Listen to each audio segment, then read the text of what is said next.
کرنے سے ہوا ہے، جو ہو رہا ہے وہ اللہ ہی کے کرنے سے ہو رہا ہے۔ اللہ کے بغیر کچھ نہیں کر سکتا۔ اللہ سب کے بغیر سب کچھ کرنے پر قادر ہے۔ آگ جلانے میں اللہ تعالیٰ کے حکم کی محتاج ہے، پانی غرق کرنے میں اللہ تعالیٰ کے حکم کا محتاج ہے، چھری کاٹنے میں اللہ تعالیٰ کے حکم کی محتاج ہے، غذا طاقت اور قوت دینے میں اللہ تعالیٰ کی محتاج ہے، اور دوا شفا صحت دینے میں اللہ تبارک و تعالیٰ کے حکم کی محتاج ہے۔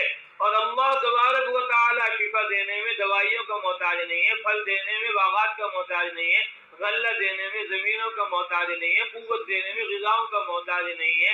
اللہ تبارک و تعالیٰ جب چاہے جو چاہے آنے واحد میں کر سکتا ہے۔ ان اللہ علی کل شیء قدیر، اللہ تبارک و تعالیٰ ہر چیز پر قادر ہے۔